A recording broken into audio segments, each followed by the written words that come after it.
Good morning, guys. Welcome to my video.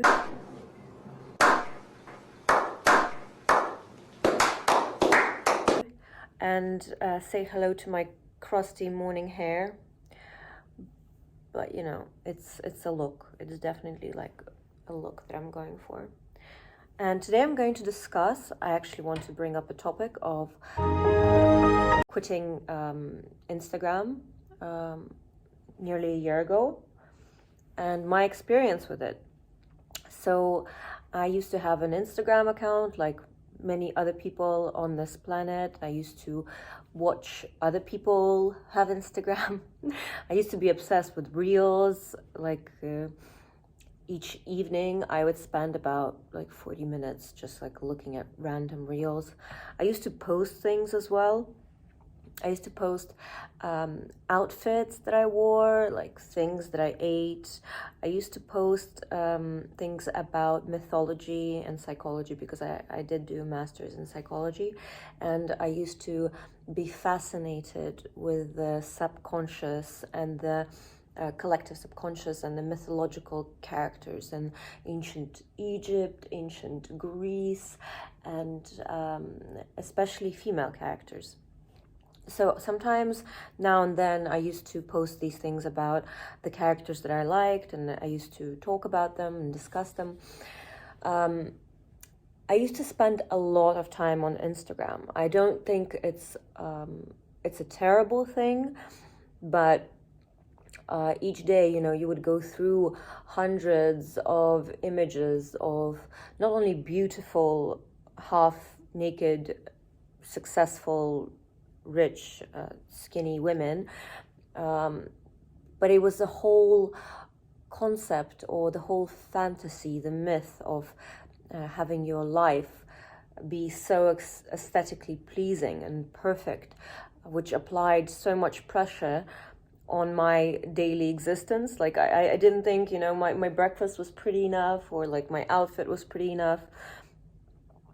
And everyone around me in the myth world of Instagram was perfect and happy and pretty and successful, but everyone around me, well, not to take into consideration that living in Russia can be like really depressing sometimes, which is a thing that I can talk about later. But I did see it was a dissonance thing, a cognitive dissonance, where the real world did not look like the world on the pictures. And I mean, I felt happy for the people that I looked at, you know, that they had their life so beautiful and so pretty.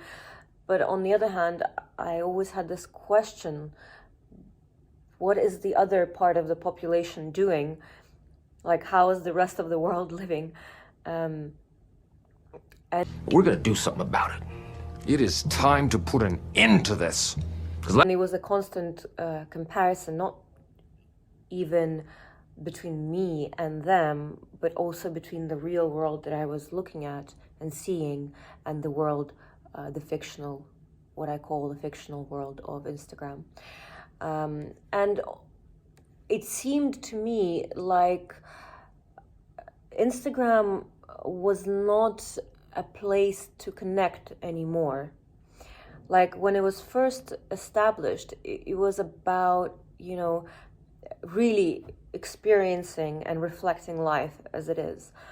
But for me, it became just a big marketplace where each post that you saw, a person was either monetizing something, selling something, either a thing or like a lifestyle. It was just a huge kind of a market, an online shopping thing where people were selling ideas, items, things.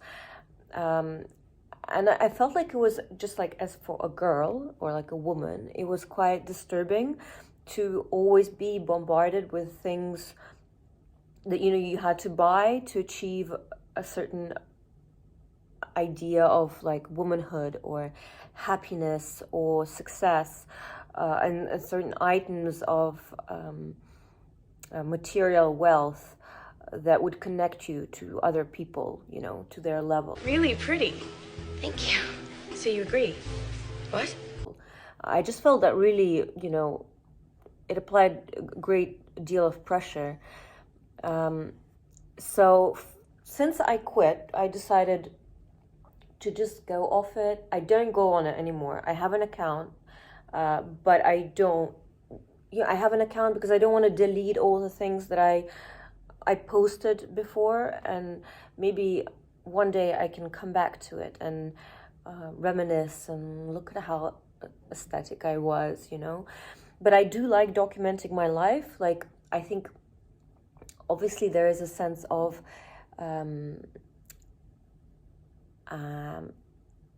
like an egotistical thing about sharing your things and your stories and like what you ate and like where you've been and your thoughts and feelings, knowing that most of the people have the same thoughts and feelings that you have.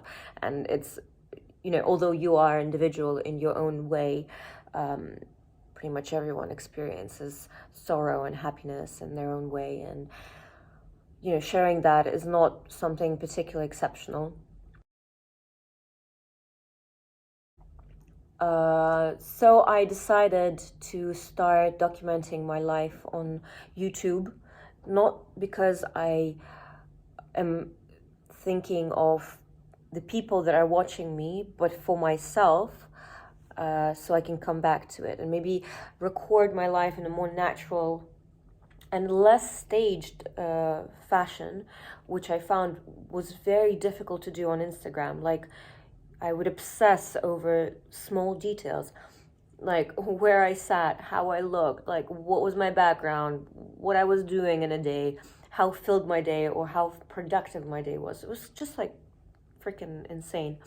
So since quitting Instagram, going off it, I've felt more, you know, more confident, less kind of anxious about how I present myself, like what attributes of wealth I have, what I actually like, what I look like. I become more relaxed into my body and my face, and you know, my little quirks that I have. So everything seems less staged. I don't know whether that is a direct consequence of going Instagram, or just having less people to compare yourself with. So now if I see a beautiful girl in the real life, I'm like, yeah, you know, like she is so hot, like wow, real life beauty, like no judgment, incredible, you know. Or if I see a really wealthy person in real life, I'm like, yes, you know, cool. Like, I wonder what they're like and what they do and what they think like. And, you know, they're just going on about their life, living their life. I don't know whether they have social media, whether they're into it or not. It doesn't really matter to me. So my relationships have been more authentic. I have less friends, obviously, because our friendships on Instagram came down to sending someone a private message to their story, like, oh my god, what's up, like, that's so cool, what are you doing? Or like, you know, commenting on their meals, being like, oh my god, like, where are you at, what are you eating, like, let's meet up. And that was all that it was. Like, I have a lot of connections from UK, you know, and my friends from uni that I stay in touch with, that I stayed in touch with through Instagram. So it was a great tool to stay connected, but it was an artificial surface level connection that you used so people don't actually like forget you, you know, that they don't forget that you exist. But on the other hand, you know, you didn't really have real friendships. It was as I said, a very surface level thing that you would do to remind others that you exist, you know, and that others would use to remind you that they exist. So relationships become more authentic. You do lose connections. Like I'm not saying that I am in touch with all of the people that I was in touch with when I was on Instagram, but you know, to me that's fine. I don't think that's an essential thing. You have your real life relationships that you can work at, like your family, your mother, your father, your siblings, if you have any siblings. And I found I have a lot of free time, but it's another problem because you don't confront the vast amount of time that you have, but that you use for social media. So when you are left without the time-consuming scrolling and the time-consuming kind of otherworldly thoughts that you have about how others are living their life and what you need to buy and how you need to upgrade, you are left with this time that you had no idea what you're going to do with, and that's really frightening because you feel very unproductive suddenly. You feel like, what am I gonna do with all the resources that I have freed up? So, you know, you gotta think about it. Like, what am I gonna do with my free time? How am I gonna use the time that I have in a productive way so that I don't feel, you know, totally useless and lazy? It's a very actually big question. Why we fill up our days with things that we don't need in order to escape confronting the things that we actually need to do. And that's very interesting. So when I was suddenly free from quitting Instagram, I kind of had to confront like what it is to be like pretty and what are the standards for me at my age, and you know, what things I didn't do, like what books I didn't read, and like what documentaries I didn't see, and what I didn't do with my life that I should have done. It's a very, very existential thing. So maybe just try going off Instagram, or maybe don't, but just, you know, have a listen about my experience and think about the void that you filled up with the social media that you had. It's a very interesting question. And also, I would ask yourself the question of comparing yourself to others. What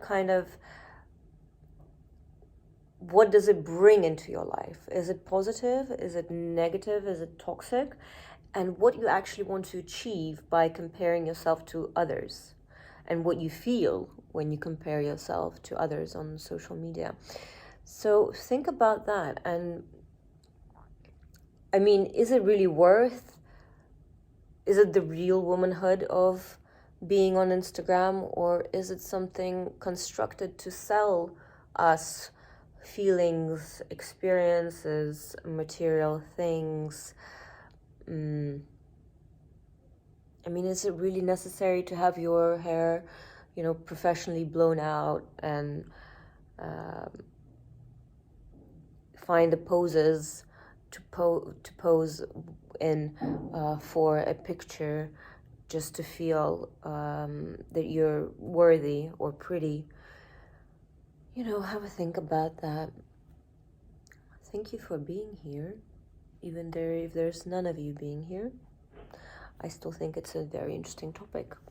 So see you in the next one.